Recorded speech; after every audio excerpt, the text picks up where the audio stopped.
بسم اللہ الرحمن الرحیم۔ حضور نبی کریم علیہ الصلاۃ والسلام کی احادیث طیبہ کے اس درس میں مشکات المصابیح میں ہم توبہ و استغفار کے متعلق احادیث پاک کا ذکر کر رہے ہیں، اور توبہ اور استغفار سے متعلق جتنی بھی احادیث پاک ہم پڑھیں گے، اصل میں اللہ تبارک و تعالی اس کے اندر اپنی رحمت کی وسعت اور اپنے بندوں کے گناہوں کو معاف کرنے کے حوالے سے اپنی شان کا اظہار فرماتے ہیں، بشرطے کہ وہ اللہ سے حالت ایمان میں جا کر ملے۔ ہم نے کل بھی اس کی وضاحت کی تھی۔ حضرت انس رضی اللہ تعالیٰ عنہ سے مروی ہے، آپ فرماتے ہیں کہ رسول اللہ صلی اللہ علیہ وسلم نے ارشاد فرمایا، اللہ تعالیٰ فرماتا ہے، اے آدم کے بیٹے، اے آدم کے بیٹے، بے شک تو جب تک مجھ سے دعا کرے گا اور مجھ سے امید رکھے گا تو میں تجھے بخش دوں گا۔ جب تک تو مجھ سے دعا کرتا رہے گا اور میری بارگاہ سے اپنی امید کو قائم رکھے گا، وہ جیسے حدیث پاک میں آتا ہے، انا عند ظن عبدی بھی، میں اپنے بندے کے گمان کے قریب ہوتا ہوں، بندہ مجھ سے جیسی امید رکھتا ہے میں اس کے ساتھ ویسا برتاؤ کرتا ہوں۔ تو کہا کہ تم میرے ساتھ جب تک امید رکھو گے تب تک میں معاف کرتا رہوں گا، اس کے باوجود جو کچھ تیرے اندر ہوگا، یعنی جتنے بھی گناہ ہوں مجھے پرواہ نہیں ہے۔ بعض حدیث پاک میں لفظ آتا ہے ولا ابالی، مجھے پرواہ ہی نہیں ہے اس کی، یعنی وہ جب اپنی رحمت کاملہ کے ساتھ دیکھتا ہے، فرماتے ہیں لا ابالی، مجھے اس کی پرواہ ہی نہیں ہے اس بات کی کہ تیرے گناہ زمین سے لے کر آسمان تک بھر چکے ہیں، مجھے اس کی پرواہ ہی نہیں ہے، میں مالک ہوں ساری کائنات کا اور قادر مطلق ہوں میں۔ اگر بندہ میری بارگاہ سے امید رکھتا ہے اور مجھ سے دعا کرتا ہے تو باوجود اس کے جو کچھ اس کے اندر ہے، یعنی گناہ اور نافرمانیاں، میں بخش دوں گا اور مجھے کوئی پرواہ نہیں ہے، مجھے کوئی پرواہ نہیں ہے۔ اے آدم کے بیٹے، اگر تیرے گناہ آسمان کے اوپر کے کنارے تک پہنچ جائیں، یعنی زمین سے تو گناہ کرنا شروع کرے اور آسمان تک معاذ اللہ استغفر اللہ بھر جائیں، پھر تو مجھ سے استغفار کرے تو میں پھر بھی تمہیں معاف کر دوں گا، اور مجھے کوئی پرواہ نہیں۔ لفظ بار بار آتا ہے، مجھے کوئی پرواہ نہیں ہے۔ کوئی مجھ سے پوچھنے والا ہے؟ کوئی ہے؟ انسان آج دنیا کے اندر جو آفیسرز ہوتے ہیں وہ کوئی کام اس لیے نہیں کر سکتے کہ پتا ہوتا ہے کہ لا اجازت نہیں دیتا، قانون اجازت نہیں دیتا، اوپر بیٹھے ہوئے افسر ہیں وہ ناراض ہو جائیں گے، فلاں ہو جائے گا، فلاں ہو جائے گا، ان کے ہاتھ بندھے ہوتے ہیں۔ مگر یہاں بات ہو رہی ہے رب العالمین کی،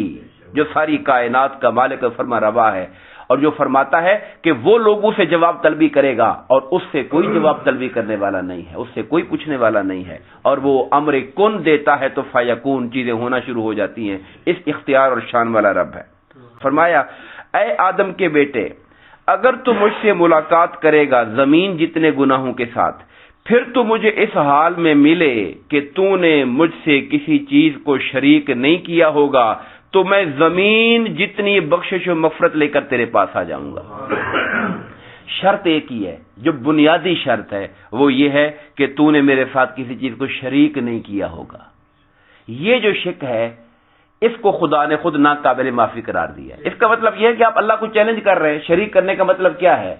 کہ آپ اللہ تعالیٰ کو چیلنج کر رہے ہیں، آپ کہہ رہے ہیں کہ فلاں بھی معاذ اللہ استغفر اللہ، اس کے اندر بھی یہ طاقت ہے، تو یہ تو خدا کو چیلنج کرنے والی بات ہے۔ جو چیلنج کرتا ہے باغی ہوتا ہے، اور باغیوں کے لیے رعایت نہیں ہوتی۔ جو اپنے ہوتے ہیں ان میں بھلے کوتاہیاں ہی کیوں نہ ہوں، وہ کریم مالک جب کرم پہ آتا ہے تو اپنے کرم کے صدقے سے لوگوں کو معاف فرما دیتا ہے۔ حضرت عبداللہ بن عباس رضی اللہ تعالیٰ عنہ سے روایت ہے، آپ فرماتے ہیں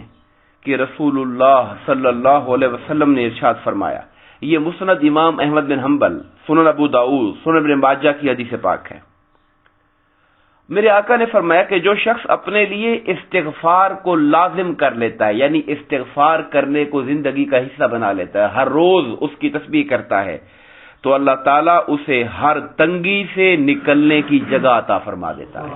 یہ ایک بہت بڑا اصول ہے اور قاعدہ ہے کہ ہمیں یاد اگر رہ جائے، انسان مشکلات میں پھنس جائے تو حدیث نبوی کے مطابق مشکلات سے نکلنے کا جو رستہ ہے وہ استغفار ہے، استغفار ہے۔ بلکہ ایک روایت میں نے یہاں یہ بھی پڑھی تھی حضرت حسن بصری رضی اللہ تعالیٰ عنہ کے بارے میں، انہوں کے پاس کوئی بندہ آیا اور کہا کہ جی حالات مالی تنگ ہیں، تو انہوں نے کہا استغفار کیا کرو۔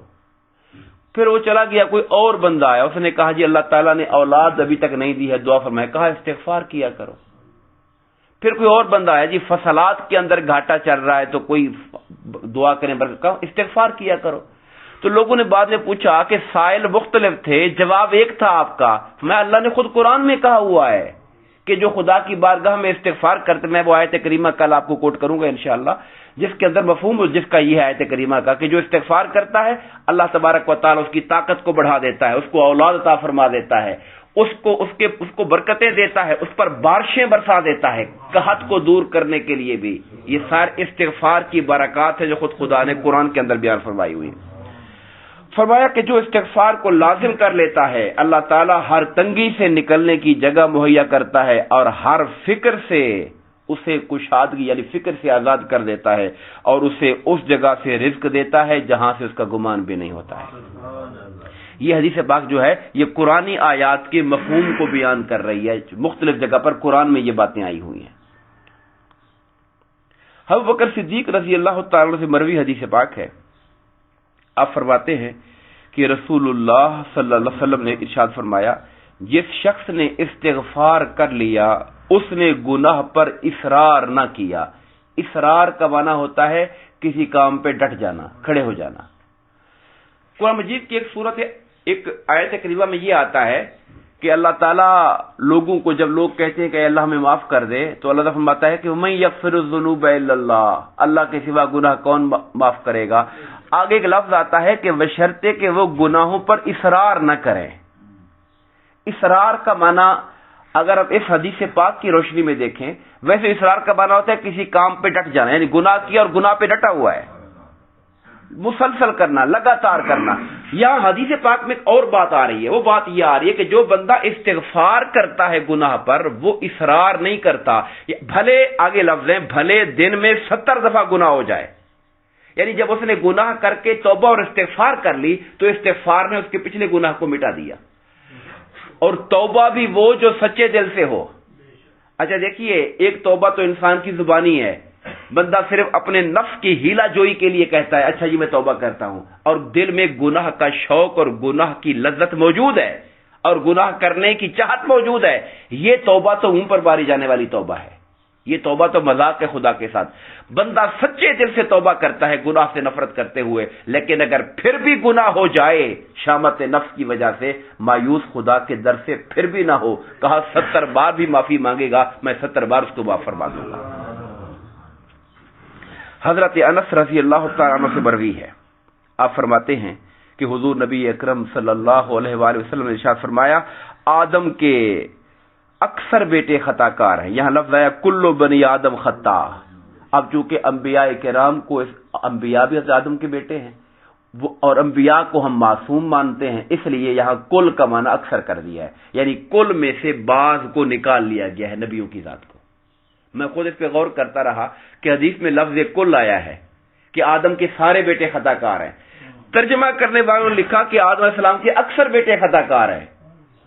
اب یہ اکثر کا لفظ کیوں لے کر آ گئے جبکہ حدیث میں عربی میں لفظ کل آیا ہوا ہے؟ تو عربی زبان کا قاعدہ ہے کہ بعض عام وہ ہوتے ہیں جن میں سے کچھ کو خاص کر لیا جاتا ہے، ہم اس کو کہتے ہیں عام خصہ منہ بعض، یعنی کہنے میں تو جنرل ہے، جنرل کے سارے خطا کار ہیں، مگر ساروں میں سے دیگر آیات اور احادیث بتاتی ہے کہ فلاں طبقہ جو انبیاء کا ہے وہ گناہوں سے معصوم ہے۔ اس لیے مترجم نے بڑی علمی قابلیت کا اظہار کیا کہ ترجمے میں کل کا لفظ نہیں لکھا بلکہ اکثر کا لفظ لکھا تاکہ مغالطہ نہ ہو اور انبیاء کی ذات پہ الزام نہ آ جائے۔ تو فرمایا کہ آدم علیہ السلام کی اکثر اولاد انبیاء کرام کے چھوڑ کر خطا کار ہیں، اور میں بہترین خطا کار وہ ہے جو بہت توبہ کرنے والا ہے۔ کیا کہنا ہے کہ ہے خطا کار اور خطا کاروں میں بہترین خطا کار، بھئی ایک تو خطا کار ہے تو بہترین کیسے ہو سکتا ہے؟ کہا مگر وہ بہترین ہے، خطا انسان کی سرشت میں ہے، خطا انسان کی فطرت میں ہے، خطا انسان کی جو بنائی گئی اجزاء ہیں ان کے اندر شامل ہے، خطا کا امکان موجود رہتا ہے، مگر بہترین خطا کار وہ ہوتا ہے جب خطا ہو جائے تو خدا کی بارگاہ میں توبہ کر کے اپنے گناہ کی معافی کا سامان پیدا کر لے۔ تو بہترین خطا کار وہ ہیں جو توبہ کرنے والے ہیں۔ آخری حدیث پاک کا میں ذکر کروں گا، حضرت ابو ہریرہ رضی اللہ تعالیٰ عنہ سے روایت ہے، آپ فرماتے ہیں کہ رسول اللہ صلی اللہ علیہ وآلہ وسلم نے ارشاد فرمایا، بے شک مومن جب کوئی گناہ کرتا ہے تو اس کے دل میں ایک کالا نقطہ پڑ جاتا ہے۔ گناہ جس طرح ہمارے جسم پر چوٹ پڑتی ہے تو جسم کی جلد پر نشان پڑ جاتا ہے، کوئی بھی چوٹ پڑے ہم بعد میں اس کا علاج کر کے بعض اوقات وہ بالکل زخم کا نشان ختم ہو جاتا ہے، بعض گہرے زخم ہوتے ہیں، زخم ختم ہو جاتا ہے، نشان ختم نہیں ہوتے۔ اسی طرح جب انسان گناہ کرتا ہے تو اس کی روح پر بھی اثر پڑتا ہے، اس کے من اور اس کے باطن پر بھی اثر پڑتا ہے، اور فرمایا وہ کالے نقطے کی شکل میں ہوتا ہے۔ اگر وہ آدمی اس وقت توبہ کر کے استغفار کر لے تو وہ کالا نقطہ مٹا دیا جاتا ہے، دل دوبارہ پاک اور صاف ہو جاتا ہے۔ اور اگر وہ توبہ نہ کرے اور گناہ کو بڑھاتا جائے، گناہ کرتا چلا جائے، تو وہ دل کے کالے نقطے لگتے لگتے لگتے پورے کے پورے دل کو کالا سیاہ کر دیتے ہیں۔ اور جب پورا کا پورا دل کالا سیاہ ہو جائے تو فرمایا یہی وہ قرآن کا فرمان ہے، کلا بل ران علی قلوبہم، ہرگز نہیں، ان کے دلوں پر تو زنگ اور گناہوں کی کالک چڑھ چکی ہے، اب ان کو حق بات سمجھ آنے والی نہیں ہے۔ یہ معاذ اللہ یہ وہ مقام ہوتا ہے جب انسان کا دل مردہ ہو جاتا ہے اور اس کا ضمیر حق بات قبول کرنے کے لیے تیار نہیں ہوتا۔ اصل میں وہ مجرم اور گناہگار اتنا ہوتا ہے کہ اس کا دل کالا سیاہ ہو چکا ہوتا ہے۔ اور پھر اس کا جو علاج ہے اس کو علماء نے کہا وہ اہل اللہ کی سنگت اور اللہ کا ذکر اور استغفار ہے۔ اہل اللہ کی سنگت اور خدا کا ذکر اور استغفار ہے جو دلوں کے زنگ کو اتارتا ہے۔ اور اللہ کا ذکر استغفار ایسے ہے جیسے برتنوں کو مانجنے والا ایک آلہ ہوتا ہے، تو ذکر خدا دلوں کو مانجتا ہے اور دلوں کو صاف کرتا ہے، اور استغفار اس کی معافی کا ذریعہ بن جاتا ہے۔ دعا فرمائیں اللہ تبارک و تعالی ہمیں گناہوں سے بچنے، اور جب بھی کوئی بتقاضۂ بشری غلطی ہو جائے تو اللہ کی بارگاہ میں جھک کر توبہ و استغفار کی توفیق عطا فرمائے۔ آمین۔ وما علینا الا البلاغ المبین۔